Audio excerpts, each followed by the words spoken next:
ಸಹೋದರ ಸಹೋದರಿಯರೇ, ಸಮಗ್ರ ಸತ್ಯವೇದ ಅಧ್ಯಯನ ಕಾರ್ಯಕ್ರಮಕ್ಕೆ ಹೃದಯಪೂರ್ವಕವಾದ ಸ್ವಾಗತ. ಇಂದು ನಾವು ಯೋಹಾನನು ಬರೆದ ಸುವಾರ್ತೆಯ 8ನೇ ಅಧ್ಯಾಯದ ಮೊದಲಿನ 22 ವಚನಗಳ ಧ್ಯಾನದಲ್ಲಿ ಬಹು ಪ್ರಚಂಡವಾದ ವಿಷಯಗಳನ್ನು ನಾವು ತಿಳಿದುಕೊಳ್ಳಲಿರುವೆವು. ವ್ಯಭಿಚಾರದಲ್ಲಿ ಸಿಕ್ಕಿಬಿದ್ದ ಹೆಂಗಸಿನ ವಿಷಯದಲ್ಲಿ ಏಸು ನೀಡಿದ ತೀರ್ಪು ಏನು? ತನ್ನ ಮಾತುಗಳು ಸರಿ ಎಂದು ಹೇಳಿದ್ದಕ್ಕೆ ಏಸು ಹೇಳಿದ 3 ಕಾರಣಗಳೇನು? ಈ ಎಲ್ಲ ವಿಷಯಗಳನ್ನು ತಿಳಿದುಕೊಳ್ಳೋಣ. ಬನ್ರಿ, ಪ್ರಾರ್ಥನಾ ಪೂರ್ವಕವಾಗಿ ನಮ್ಮ ಅಧ್ಯಯನವನ್ನು ಪ್ರಾರಂಭಿಸೋಣ. ಕರ್ತನಲ್ಲಿ ಪ್ರಿಯ ದೇವಜನರೇ, ದೇವ ಪ್ರೇಷಿತನು, ದೇವರ ಕಾರ್ಯಗಳಲ್ಲಿ ಕರುಣೆಯೂ ನಂಬಿಕೆಯೂ ಉಳ್ಳ ಶ್ರೇಷ್ಠ ಮಹಾಯಾಜಕನಾಗಿರುವ ನಮ್ಮ ರಕ್ಷಕನಾದ ಯೇಸು ಕ್ರಿಸ್ತನ ಅತೀ ಪರಿಶುದ್ಧವಾದ ನಾಮದಲ್ಲಿ ನಿಮ್ಮನ್ನು ವಂದಿಸುತ್ತಾ ಇಂದಿನ ಸತ್ಯವೇದ ಅಧ್ಯಯನಕ್ಕೆ ಬಹು ಪ್ರೀತಿಯಿಂದ ಸ್ವಾಗತಿಸುತ್ತೇನೆ. ಕರ್ತನಲ್ಲಿ ಪ್ರಿಯರೇ, ಇಂದು ನಾವು ಯೋಹಾನನು ಬರೆದ ಸುವಾರ್ತೆ 8ನೇ ಅಧ್ಯಾಯ 1ರಿಂದ 22 ವಚನಗಳನ್ನು ಧ್ಯಾನ ಮಾಡಿಕೊಳ್ಳೋಣ. ಪ್ರಿಯರೇ, ಈ 8ನೇ ಅಧ್ಯಾಯದ ಮುಖ್ಯ ಪ್ರಸ್ತಾಪವು ವ್ಯಭಿಚಾರಿಯಾಗಿದ್ದ ಒಬ್ಬ ಹೆಂಗಸನ್ನು ಯೇಸುಕ್ರಿಸ್ತನು ದೇವಾಲಯದಲ್ಲಿ ಕ್ಷಮಿಸಿದ್ದು. 6ನೆಯ ಮಾತು. ಪ್ರಿಯ ಆತ್ಮೀಯ ಸ್ನೇಹಿತರೆ, ದಯಮಾಡಿ ಗಮನಿಸಿರಿ. ವ್ಯಭಿಚಾರ ಮಾಡುತ್ತಿದ್ದಾಗ ಸಿಕ್ಕಿಬಿದ್ದ ಒಬ್ಬ ಹೆಂಗಸಿನ ವಿಷಯದೊಡನೆ ಈ ಅಧ್ಯಾಯವು ಪ್ರಾರಂಭವಾಗುತ್ತದೆ. ಪ್ರತಿ ಸಾರಿಯ ಹಾಗೆ ಯೋಹಾನನು ಈ ಘಟನೆಯನ್ನು ಸಂಭಾಷಣೆಯ ರೂಪದಲ್ಲಿ ಆರಂಭ ಮಾಡುತ್ತಾನೆ. ಆ ಹೆಂಗಸಿನ ವಿಚಾರದಲ್ಲಿ ಆಕೆಗೆ ಏನು ಶಿಕ್ಷೆಯನ್ನು ಕೊಡಬೇಕು ಎಂಬ ವಿಚಾರದಲ್ಲಿ ನಮ್ಮ ಕರ್ತನಿಗೆ ಅಲ್ಲಿಯ ಧಾರ್ಮಿಕ ನಾಯಕರಿಗೂ ತೀಕ್ಷ್ಣವಾದ ಮಾತುಕತೆ ನಡೆಯಿತು. ಇದರಿಂದಾಗಿ ಯೇಸುಕ್ರಿಸ್ತನು ಲೋಕಕ್ಕೆ ಬೆಳಕಾಗಿದ್ದಾನೆ ಎಂಬ ಮಾತು ಹೊರಟು ಬಂದಿತು. ನೋಡಿರಿ, ಈ ಅಧ್ಯಾಯದಲ್ಲಿ ಮೊದಲಿನ 11 ವಚನಗಳಲ್ಲಿ ಇರುವ ಈ ಹೆಂಗಸಿನ ವಿಚಾರ ಕೆಲವು ಮೂಲ ಪ್ರತಿಗಳಲ್ಲಿ ಇಲ್ಲ. ಇಂಗ್ಲಿಷ್ ಭಾಷಾಂತರವನ್ನು ಮೂಲ ಪ್ರತಿಯಿಂದ ಮಾಡಿದ್ದಾರೆ. ಆದರೆ ಹೊಸ ಒಡಂಬಡಿಕೆಯನ್ನು ತಯಾರಿಸಲು ಹಲವು ಗ್ರೀಕ್ ಮೂಲ ಪ್ರತಿಗಳನ್ನು ಪರೀಕ್ಷೆ ಮಾಡಿದ್ದಾರೆ. ಇದರಿಂದಾಗಿ ನಮ್ಮಲ್ಲಿರುವ ಇಂಗ್ಲಿಷ್ ಭಾಷಾಂತರ ಬಂದಿತು. ಪ್ರಿಯರೇ, ದಯಮಾಡಿ ಗಮನಿಸಿರಿ. ವೆಸ್ಟ್ಕಾಟ್ ಹಾಗೂ ಹಾರ್ಟ್ ಎಂಬವರ ಮೂಲ ಪ್ರತಿಗಳಲ್ಲಿ ವ್ಯಭಿಚಾರದಲ್ಲಿ ಸಿಕ್ಕಿಬಿದ್ದ ಈ ಹೆಂಗಸಿನ ವಿಚಾರವು 8ನೇ ಅಧ್ಯಾಯದಲ್ಲಿ ಇರದೆ ಈ ಸುವಾರ್ತೆಯ ಕಡೆಯ ಭಾಗದಲ್ಲಿ ಸೇರಿಸಲ್ಪಟ್ಟಿದೆ. ನೆಸ್ಲೆ ಎಂಬವರ ಗ್ರೀಕ್ ಮೂಲ ಪ್ರತಿಯಲ್ಲಿ ಇದು 8ನೇ ಅಧ್ಯಾಯದ ಆವರಣದ ಒಳಗೆ ಬರೆಯಲ್ಪಟ್ಟಿದೆ. ಅಷ್ಟೇ ಅಲ್ಲದೆ ಔಗುಸ್ತೀನ್ ಎಂಬವರು ಹೇಳುವುದೇನೆಂದರೆ, ಈ ಭಾಗವು ವ್ಯಭಿಚಾರವನ್ನು ಒಪ್ಪಿಕೊಂಡ ಹಾಗೆ ತೋರುವುದರಿಂದ ಅವುಗಳನ್ನು ಬಿಟ್ಟರು ಎಂಬುದಾಗಿ. ಆದರೆ ಈ ಇಡೀ ಭಾಗವನ್ನು ನಾವು ಓದುವಾಗ ಅದರಲ್ಲಿರುವ ಪಾಠವನ್ನು ಹಗುರವಾಗಿ ತೆಗೆದುಕೊಳ್ಳುವ ಹಾಗಿಲ್ಲ. ಅದರ ಬದಲಿಗೆ ಪಾಪವನ್ನು ಖಂಡಿಸುವುದುಂಟು. ನೋಡಿರಿ, ಈ ಭಾಗವನ್ನು ದೇವರ ವಾಕ್ಯದ ಭಾಗವೇ ಎಂದು ನೋಡಲು ನಮಗೆ ನೈತಿಕತೆ ಹಾಗೂ ಭಾಷಾ ಪಾಂಡಿತ್ಯರ ಆಧಾರವೂ ಇದೆ. ಈಗ ದಯಮಾಡಿ ನಿಮ್ಮ ಸತ್ಯವೇದದಲ್ಲಿ ಯೋಹಾನನು ಬರೆದ ಸುವಾರ್ತೆ 8ನೇ ಅಧ್ಯಾಯ ಪ್ರಾರಂಭದ 2 ವಚನಗಳನ್ನು ದಯಮಾಡಿ ನನ್ನೊಂದಿಗೆ ಗಮನಿಸಿರಿ. ಅಲ್ಲಿ ನಾವು ಹೀಗೆ ನೋಡುತ್ತೇವೆ: ಏಸು ಎಣ್ಣೆ ಮರಗಳ ಗುಡ್ಡಕ್ಕೆ ಹೋದನು. ಬೆಳಿಗ್ಗೆ ಆತನು ತಿರುಗಿ ದೇವಾಲಯಕ್ಕೆ ಬಂದಾಗ ಜನರೆಲ್ಲರೂ ಆತನ ಬಳಿಗೆ ಬಂದರು ಎಂಬುದಾಗಿ. ಕರ್ತನಲ್ಲಿ ನನ್ನ ಪ್ರಿಯ ಸಹೋದರ ಸಹೋದರಿಯರೇ, ನೋಡಿರಿ, ಆತನು ಕೂತುಕೊಂಡು ಉಪದೇಶ ಮಾಡುತ್ತಿದ್ದನು. ಇದರ ಹಿಂದಿನ ರಾತ್ರಿಯಲ್ಲಿ ಯಹೂದ್ಯರ ಹಿರೀಸಭೆ ಕೂಡಿ ಬಂದಿತು. ಯೇಸುಕ್ರಿಸ್ತನು ಮೆಸ್ಸಿಯನು ಹೌದು ಅಲ್ಲವಾ ಎನ್ನುವ ವಿಚಾರದಲ್ಲಿ 2 ಅಭಿಪ್ರಾಯಗಳು ಸಭೆಯಲ್ಲಿ ಬಂದಿತು. ಅವರಲ್ಲಿ ನಿಕೋದೇಮನು ಯೇಸುವಿನ ಪರವಾಗಿ ಮಾತಾಡಿದನು. ಎಲ್ಲರೂ ತಮ್ಮ ತಮ್ಮ ಮನೆಗಳಿಗೆ ಹೋದರು. ಯಾರೂ ಕೂಡ ಯೇಸುಕ್ರಿಸ್ತನನ್ನು ತಮ್ಮ ಮನೆಗೆ ಕರೆದುಕೊಂಡು ಹೋಗಲಿಲ್ಲ. ಆದರೆ ಬೆಳಿಗ್ಗೆ ಆತನು ಯೆರೂಸಲೇಮಿಗೆ ಹಿಂದಿರುಗಿ ಬಂದು ದೇವಾಲಯದಲ್ಲಿ ಉಪದೇಶ ಮಾಡಲು ಪ್ರಾರಂಭಿಸಿದನು. ನಮ್ಮ ಧ್ಯಾನದಲ್ಲಿ ಮುಂದುವರಿದು ನಾವು ಯೋಹಾನನು ಬರೆದ ಸುವಾರ್ತೆ 8ನೇ ಅಧ್ಯಾಯ 3 ಮತ್ತು 4ನೇ ವಚನಗಳನ್ನು ಓದುವಾಗ ಅಲ್ಲಿ ನಾವು ಹೀಗೆ ನೋಡುತ್ತೇವೆ: ಆತನು ಕೂತುಕೊಂಡು ಅವರಿಗೆ ಉಪದೇಶ ಮಾಡುತ್ತಿರುವಲ್ಲಿ ಶಾಸ್ತ್ರಿಗಳು, ಫರಿಸಾಯರು ವ್ಯಭಿಚಾರದಲ್ಲಿ ಸಿಕ್ಕಿದ ಒಬ್ಬ ಹೆಂಗಸನ್ನು ಆತನ ಬಳಿಗೆ ತಂದು ಆಕೆಯನ್ನು ನಡುವೆ ನಿಲ್ಲಿಸಿ, ಬೋಧಕನೇ, ಈ ಹೆಂಗಸು ವ್ಯಭಿಚಾರ ಮಾಡುತ್ತಿರುವಾಗಲೇ ಕೈಗೆ ಸಿಕ್ಕಿದಳು ಎಂಬುದಾಗಿ. ಕರ್ತನಲ್ಲಿ ನನ್ನ ಪ್ರಿಯ ಆತ್ಮೀಯ ಬಂಧುಗಳೇ, ಈ ಧಾರ್ಮಿಕ ನಾಯಕರ ಈ ಕೃತ್ಯಗಳಲ್ಲಿ ಕ್ರೂರ ಹಾಗೂ ಭಯಂಕರವಾದ ಕೃತ್ಯ ಬೇರೆ ಯಾವುದೂ ಇರಲಿಕ್ಕಿಲ್ಲ. ಏಸು ದೇವಾಲಯದಲ್ಲಿ ಕೂತುಕೊಂಡು ಉಪದೇಶ ಮಾಡುತ್ತಿದ್ದನು. ಆಗ ಹೊರಗಡೆ ಗದ್ದಲ ಆಯಿತು. ಆಮೇಲೆ ಧಾರ್ಮಿಕ ನಾಯಕರು ತಲೆ ಕೂದಲು ಕೆದರಿದ ಹಾಗೂ ಬಟ್ಟೆ ಹರಿದಿರುವ ಒಬ್ಬ ಹೆಂಗಸನ್ನು ಬಲಾತ್ಕಾರದಿಂದ ಎಳೆದುಕೊಂಡು ಬಂದರು. ಆಗ ವಿಷಯ ಏನು ಎಂದು ಜನರು ಹಿಂದಿರುಗಿ ನೋಡಲು ಪ್ರಾರಂಭಿಸಿದರು. ನೋಡಿರಿ, ಆ ಧಾರ್ಮಿಕ ನಾಯಕರು ಆ ಹೆಂಗಸನ್ನು ಯೇಸುಕ್ರಿಸ್ತನ ಬಳಿಗೆ ತಂದು ಆಕೆಯನ್ನು ನಡುವೆ ನಿಲ್ಲಿಸಿ, ಬೋಧಕನೇ, ಈ ಹೆಂಗಸು ವ್ಯಭಿಚಾರ ಮಾಡುತ್ತಿರುವಾಗಲೇ ಕೈಗೆ ಸಿಕ್ಕಿದಳು ಎಂಬುದಾಗಿ ಹೇಳಿದರು. ಪ್ರಿಯರೇ, ಅವಳು ನಿಜವಾಗಿಯೂ ತಪ್ಪಿತಸ್ಥಳೆ. ಹೌದು, ಅವಳು ಪಾಪ ಮಾಡಿದ್ದಾಳೆ. ಮತ್ತು ನಮ್ಮ ಕರ್ತನಾದ ಯೇಸು ಕ್ರಿಸ್ತನು ಕೂಡ ಅದನ್ನು ಪಾಪ ಎಂದು ಹೇಳಿದನು. ಆದರೆ ಆತನು ಕಡೆಗೆ, ಹೋಗು, ಇನ್ನು ಮೇಲೆ ಪಾಪ ಮಾಡಬೇಡ ಅಂತನು. ಪ್ರಿಯರೇ, ದಯಮಾಡಿ ಗಮನಿಸಿರಿ.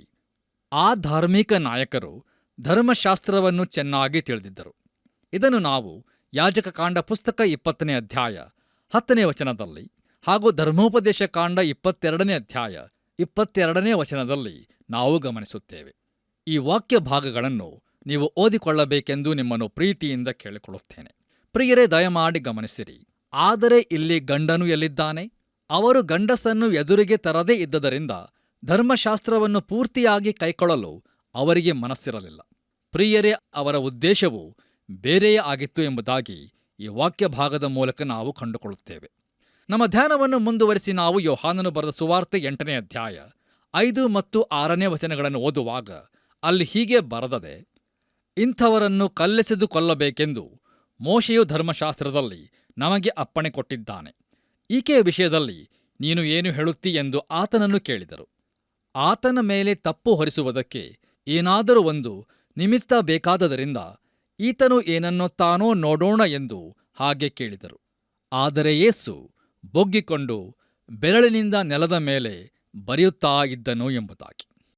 ಕರ್ತನಲ್ಲಿ ಪ್ರಿಯ ದೇವಜನರೇ, ಮೋಶೆಯ ಧರ್ಮಶಾಸ್ತ್ರವನ್ನು ಅವರು ಚೆನ್ನಾಗಿ ತಿಳಿದಿದ್ದರು. ಅದನ್ನು ಕಡಿಮೆ ಮಾಡಲು ಆಗುವುದಿಲ್ಲ. ಅವಳಿಗೆ ಕಲ್ಲು ಎಸೆಯಲೇಬೇಕಿತ್ತು. ನೋಡಿರಿ, ಅವರು ಯೇಸುಕ್ರಿಸ್ತನನ್ನು ಒಂದು ಇಕ್ಕಟ್ಟಿಗೆ ಸಿಕ್ಕಿಸಿ ಹಾಕಿದರು.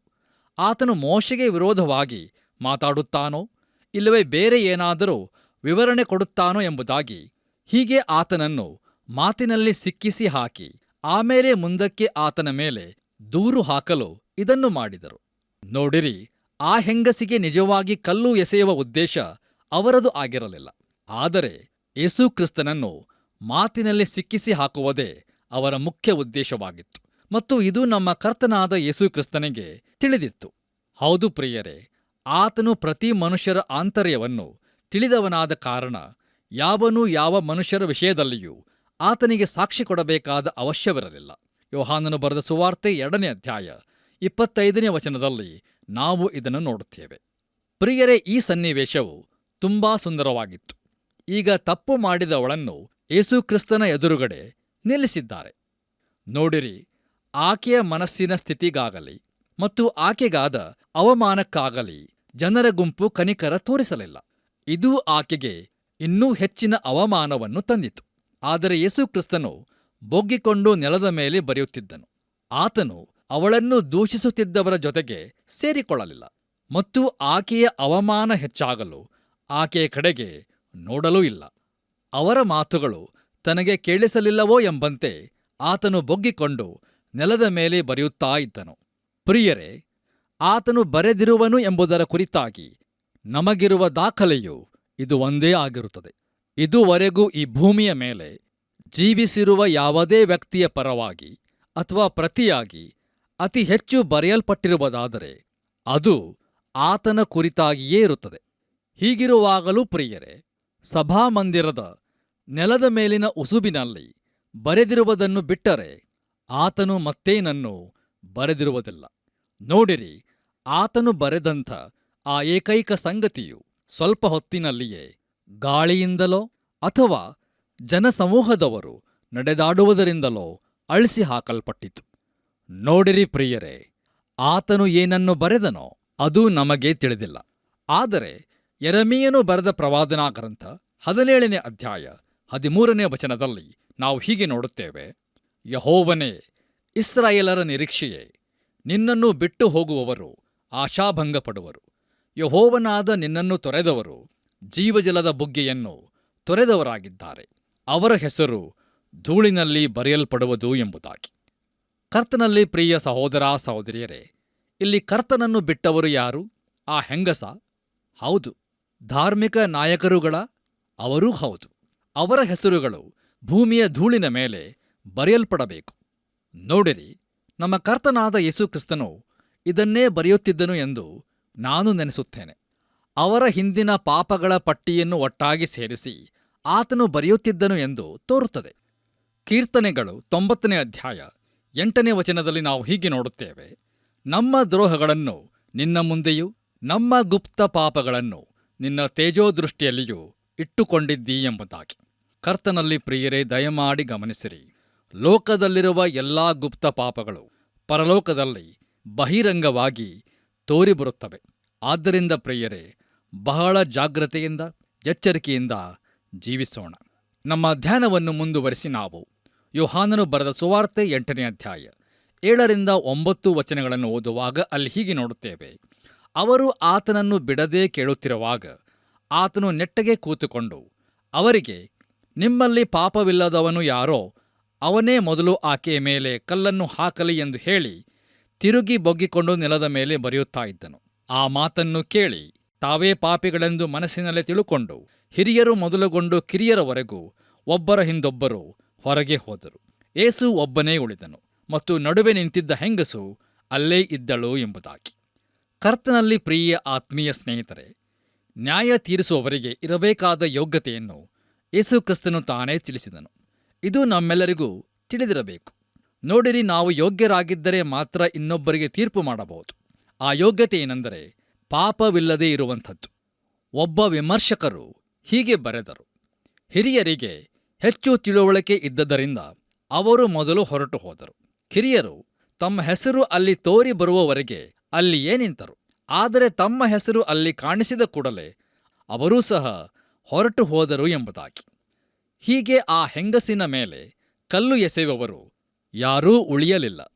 ಯೇಸು ಕ್ರಿಸ್ತನು ಮಾತ್ರ ಅಲ್ಲಿ ಉಳಿದನು. ಬೇರೆ ಎಲ್ಲರೂ ಜಾರಿಕೊಂಡರು. ಎಂಥ ಕಪಟಿಗಳು ಇವರಲ್ಲವೇ ಪ್ರಿಯರೇ? ದಯಮಾಡಿ ಆಲೋಚಿಸಿ ನೋಡಿರಿ. ನಮ್ಮ ಧ್ಯಾನವನ್ನು ಮುಂದುವರಿಸಿ ನಾವು ಯೋಹಾನನು ಬರೆದ ಸುವಾರ್ತೆ 8ನೇ ಅಧ್ಯಾಯ 10 ಹಾಗೂ 11ನೇ ವಚನಗಳನ್ನು ಓದುವಾಗ ಅಲ್ಲಿ ಹೀಗೆ ಬರೆದದೆ, ಏಸು ನೆಟ್ಟಗೆ ಕೂತುಕೊಂಡು ಆ ಸ್ತ್ರೀಯನ್ನು ಹೊರತು ಯಾರನ್ನೂ ನೋಡದೆ ಆಕೆಗೆ, ಅಮ್ಮ, ನಿನ್ನ ಮೇಲೆ ತಪ್ಪು ಹೊರಿಸುವವರು ಎಲ್ಲಿದ್ದಾರೆ? ನಿನಗೆ ಯಾರೂ ಶಿಕ್ಷೆ ವಿಧಿಸಲಿಲ್ಲವಾ ಅಂದನು. ಯಾರೂ ವಿಧಿಸಲಿಲ್ಲ ಸ್ವಾಮಿ ಅಂದಳು.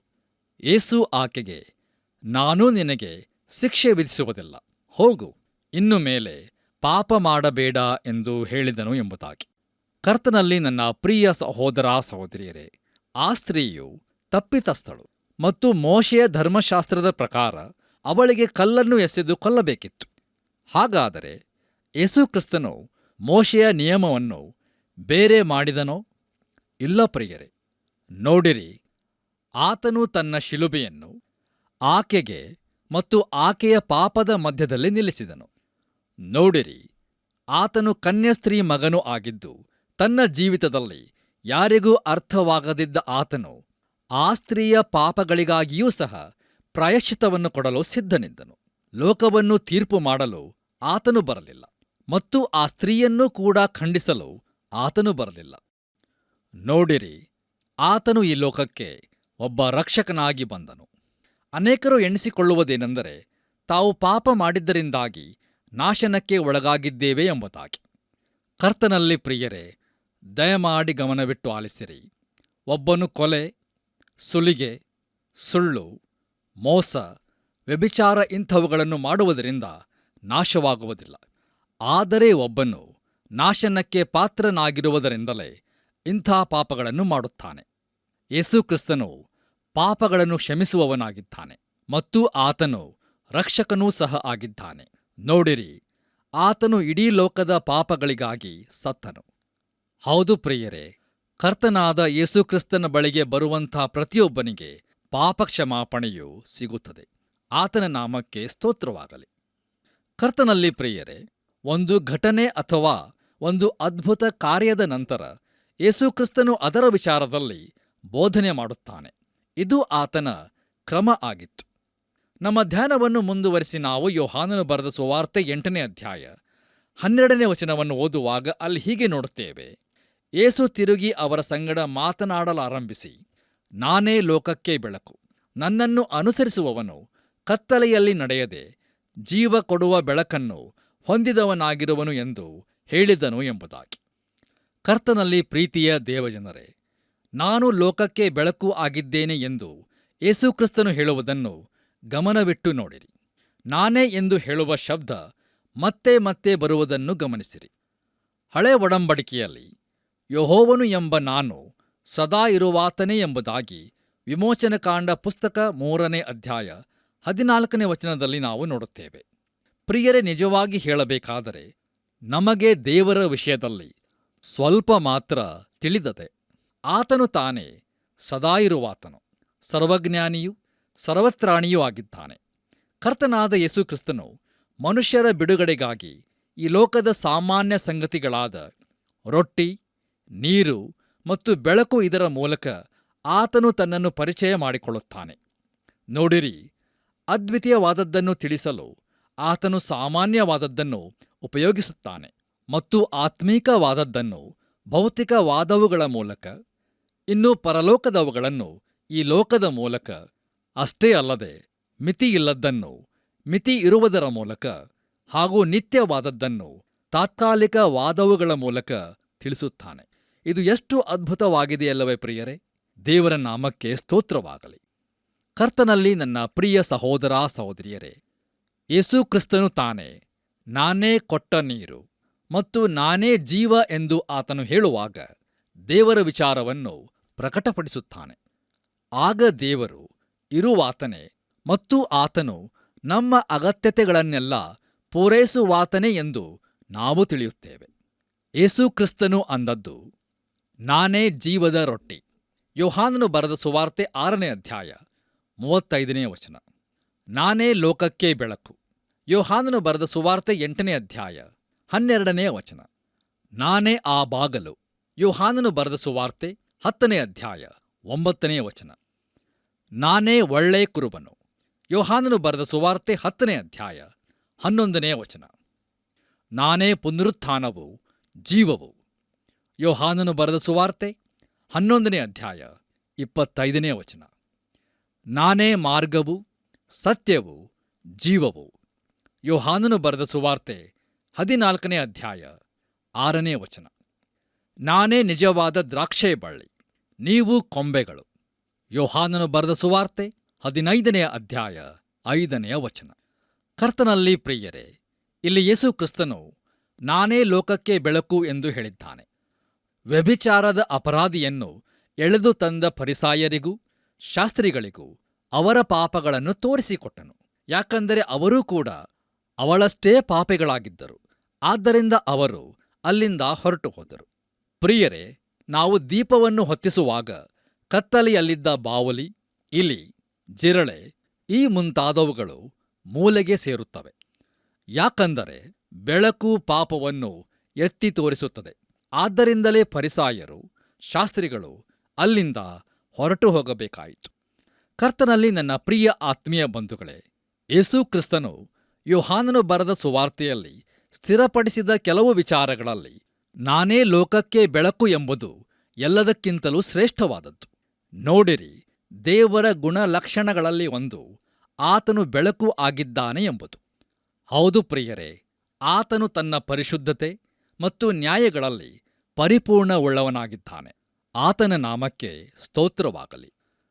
ನಮ್ಮ ಧ್ಯಾನವನ್ನು ಮುಂದುವರಿಸಿ ನಾವು ಯೋಹಾನನು ಬರೆದ ಸುವಾರ್ತೆ 8ನೇ ಅಧ್ಯಾಯ 13 ಹಾಗೂ 14ನೇ ವಚನಗಳನ್ನು ಗಮನಿಸುವಾಗ, ಪ್ರಿಯರೇ, ಈ ವಾಕ್ಯ ಭಾಗದಲ್ಲಿ ನಾವು ಧಾರ್ಮಿಕ ನಾಯಕರಿಗೂ ಹಾಗೂ ಯೇಸು ಕ್ರಿಸ್ತನಿಗೂ ತೀಕ್ಷ್ಣವಾದ ವಾಗ್ವಾದ ನಡೆಯುವುದನ್ನು ನಾವು ನೋಡುತ್ತೇವೆ.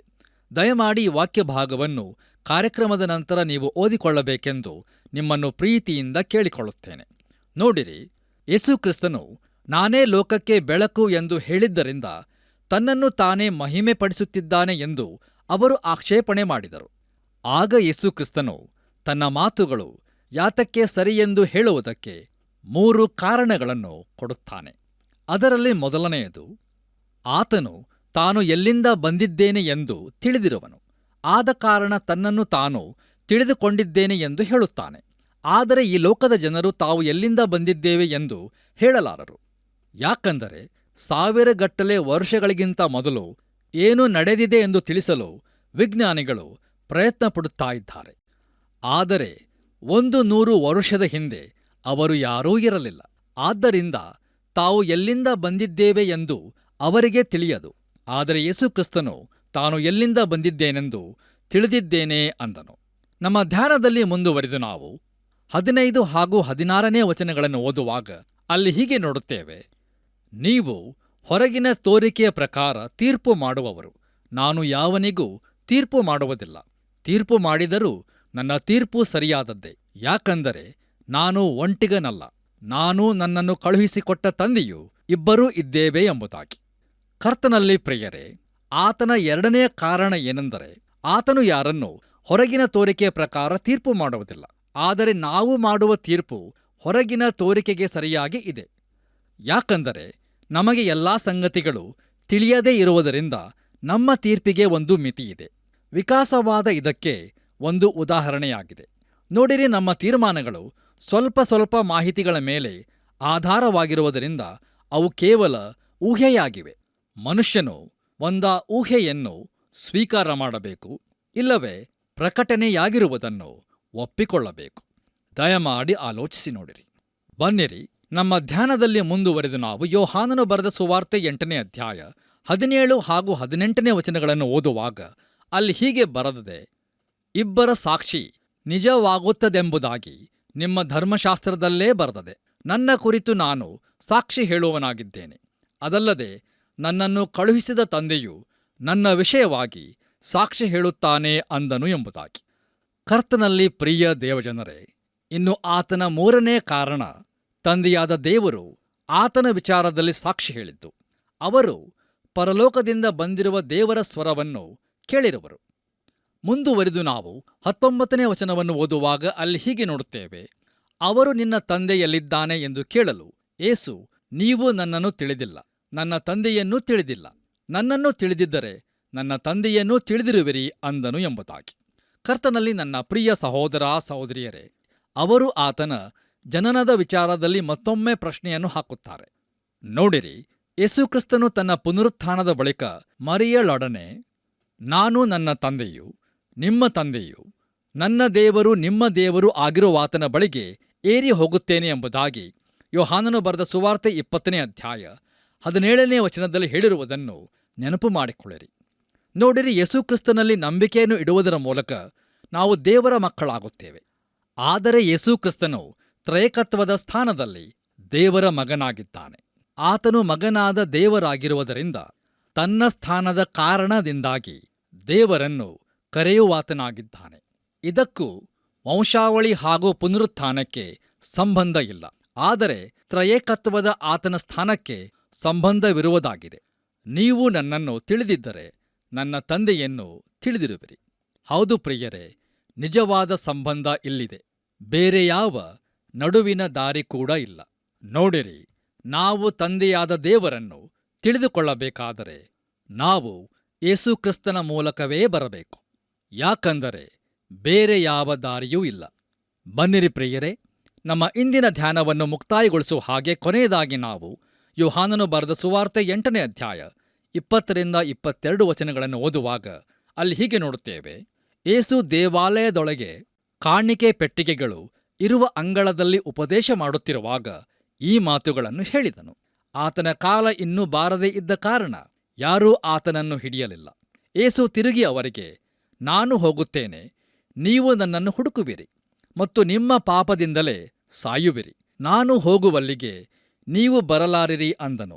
ಆ ಮಾತಿಗೆ ಯಹೂದ್ಯರು, ನಾನು ಹೋಗುವಲ್ಲಿಗೆ ನೀವು ಬರಲಾರಿರೆಂದು ಹೇಳುತ್ತಾನಲ್ಲ, ಇವನು ತನ್ನನ್ನು ತಾನೇ ಕೊಂದುಕೊಳ್ಳಬೇಕೆಂದಿದ್ದಾನೋ ಎಂದು ಮಾತಾಡಿಕೊಂಡರು ಎಂಬುದಾಗಿ. ಕರ್ತನಲ್ಲಿ ಪ್ರೀತಿಯ ದೇವಜನರೇ, ಕಾಣಿಕೆಯ ಪೆಟ್ಟಿಗೆಯು ಹೆಂಗಸರ ಅಂಗಳದಲ್ಲಿ ಇತ್ತು ಮತ್ತು ವ್ಯಭಿಚಾರದಲ್ಲಿ ಸಿಕ್ಕಿಬಿದ್ದ ಹೆಂಗಸನ್ನು ಅವರು ಅಲ್ಲಿಗೆ ಕರೆದುಕೊಂಡು ಬಂದಿದ್ದರು. ಪ್ರಿಯರೇ, ಈ ಯಹೂದ್ಯರು ಎಷ್ಟು ಕತ್ತಲೆಯಲ್ಲಿ ಇದ್ದಾರೆ ಎಂಬುದನ್ನು ದಯಮಾಡಿ ಗಮನಿಸಿ ನೋಡಿರಿ. ಮೊದಲು ಅವರು ನಿನ್ನ ತಂದೆ ಎಲ್ಲಿದ್ದಾನೆ ಎಂದು ಕೇಳಿದರು. ಆದರೆ ಈಗ ಅವರು ಇವನು ತನ್ನನ್ನು ತಾನೇ ಕೊಂದುಕೊಳ್ಳಬೇಕೆಂದಿದ್ದಾನೋ ಎಂಬುದಾಗಿ ಕೇಳುತ್ತಿದ್ದಾರೆ. ಪ್ರಿಯರೇ, ದಯಮಾಡಿ ಗಮನಿಸಿರಿ. ಯೇಸುಕ್ರಿಸ್ತನು ತನ್ನ ಶಿಷ್ಯರಿಗೆ, ನಾನು ಯೆರೂಸಲೇಮಿಗೆ ಹೋಗಿ ಅಲ್ಲಿ ಅನ್ಯಜನರಿಂದ ಶಿಲುಬೆಗೆ ಹಾಕಲ್ಪಡುತ್ತೇನೆ ಎಂದು ಮತ್ತು ಈ ಧಾರ್ಮಿಕ ನಾಯಕರು ನನ್ನನ್ನು ಕೊಲ್ಲಲು ಒಪ್ಪಿಸಿಕೊಡುತ್ತಾರೆ ಎಂದು ಹೇಳಿದ್ದು ಈ ಧಾರ್ಮಿಕ ನಾಯಕರಿಗೆ ತಿಳಿದಿರಲಿಲ್ಲ. ಕರ್ತನಲ್ಲಿ ಪ್ರಿಯರೇ, ಆತನು ತನ್ನನ್ನು ತಾನು ಕೊಂದುಕೊಳ್ಳುತ್ತಾನೋ? ಇಲ್ಲ ಪ್ರಿಯರೇ, ಆತನು ಎಲ್ಲ ಮಾನವರಿಗೋಸ್ಕರ ತನ್ನನ್ನು ತಾನೇ ಒಪ್ಪಿಸಿಕೊಡಲಿಕ್ಕಿದ್ದಾನೆ. ಆತನ ನಾಮಕ್ಕೆ ಸ್ತೋತ್ರವಾಗಲಿ. ಇಲ್ಲಿಗೆ ಪ್ರಿಯರೇ, ಇಂದಿನ ವಾಕ್ಯ ಧ್ಯಾನವು ಮುಕ್ತಾಯವಾಯಿತು. ತಂದೆಯಾದ ದೇವರು ನಿಮ್ಮನ್ನು ಹೇರಳವಾಗಿ ಆಶೀರ್ವದಿಸಲಿ. ನಮ್ಮ ಕರ್ತನಾದ ಯೇಸು ಕ್ರಿಸ್ತನ ಕೃಪೆಯು ಸದಾ ನಿಮ್ಮೊಂದಿಗಿರಲಿ. ಪ್ರಿಯರೇ, ಇಂದಿನ ಅಧ್ಯಯನವು ನಮ್ಮ ಜೀವಿತಕ್ಕೆ ಬಹು ಅಮೂಲ್ಯವಾದ ಸಂಗತಿಗಳನ್ನು ತಿಳಿಯಪಡಿಸಿದೆ ಅಲ್ವೇ? ಹೌದು, ಆತನು ಲೋಕಕ್ಕೆ ಬೆಳಕಾಗಿದ್ದಾನೆ. ಆ ಬೆಳಕು ಕತ್ತಲೆಯಲ್ಲಿ ಪ್ರಕಾಶಿಸುತ್ತದೆ. ನಮ್ಮ ಗುಪ್ತ ಪಾಪಗಳು ಆತನ ತೇಜೋದೃಷ್ಟಿಯಲ್ಲಿ ಬರುತ್ತದೆ. ಆದರೆ ಆತನ ಬಳಿಗೆ ಬಂದು ಅವುಗಳನ್ನು ಒಪ್ಪಿಕೊಂಡಾಗ ಆತನಿಂದ ಕ್ಷಮಾಪಣೆ ನಮಗೆ ದೊರಕುತ್ತದೆ. ತನ್ನ ಮಾತು ಸರಿ ಎಂಬುದಕ್ಕೆ ಆತನು ಹೇಳಿದ 3 ಕಾರಣಗಳು ನಮ್ಮನ್ನು ಮತ್ತಷ್ಟು ಆತನ ಅನ್ಯೋನ್ಯತೆಗೆ ನಡೆಸಿದೆಯಲ್ಲವೇ? ಹಾಗಾದರೆ ಆ ಅನ್ಯೋನ್ಯತೆಯಲ್ಲಿ ದಿನಾಲೂ ಜೀವದ ಬೆಳಕಿನಲ್ಲಿ ಜೀವಿಸೋಣ. ಬನ್ರಿ, ಪ್ರಾರ್ಥನೆಯನ್ನು ಮಾಡೋಣ. ನಿಜವಾದ ಬೆಳಕಾಗಿರುವಂಥ ಯೇಸುಸ್ವಾಮಿ, ಈ ಲೋಕಕ್ಕೆ ನೀನು ಬೆಳಕಾಗಿದ್ದೀ, ಅದಕ್ಕಾಗಿ ಸ್ತೋತ್ರ. ಕತ್ತಲೆಯಲ್ಲಿ ನಡೆಯುತ್ತಿರುವಂಥ ಜನರು ಆ ಬೆಳಕನ್ನು ಕಂಡುಕೊಂಡು ನಿತ್ಯ ಜೀವಕ್ಕೆ ಇವರೆಲ್ಲರೂ ಸೇರಬೇಕು ಕರ್ತನೆ. ಆತ್ಮೀಯ ಕಣ್ಣುಗಳು ತೆರೆ, ಕತ್ತಲೆಯ ಮಾರ್ಗದಿಂದ ಬೆಳಕಿನ ರಾಜ್ಯಕ್ಕೆ ನಡೆಸು. ಈ ಪ್ರಾರ್ಥನೆಯನ್ನು ಬೆಳಕಾಗಿರುವಂಥ ಯೇಸು ಕ್ರಿಸ್ತನ ಮುದ್ದಾದ ನಾಮದಲ್ಲಿ ಬೇಡಿದ್ದೇವೆ ನಮ್ಮ ತಂದೆಯೇ, ಆಮೇನ್. ಪ್ರಿಯರೇ, ದೇವರ ವಾಕ್ಯ ಧ್ಯಾನದ ಮೂಲಕ ನೀವೆಲ್ಲರೂ ಆಶೀರ್ವದಿಸಲ್ಪಟ್ಟಿದ್ದೀರಿ ಎಂದು ನಾವು ಬಲ್ಲೆವು. ಹಾಗಾದರೆ ಈ ಕಾರ್ಯಕ್ರಮವು ಬಲಯುಕ್ತವಾಗಿ ಮುನ್ನಡೆಯಲು ನಮಗಾಗಿ ಪ್ರಾರ್ಥಿಸಿರಿ. ತಪ್ಪದೆ ಮಿಸ್ ಕಾಲ್ ಕೊಡಿರಿ, ಮರಿಬೇಡ್ರಿ. ದೇವರು ನಿಮ್ಮೆಲ್ಲರನ್ನು ಆಶೀರ್ವದಿಸಿ ನಡೆಸಲಿ.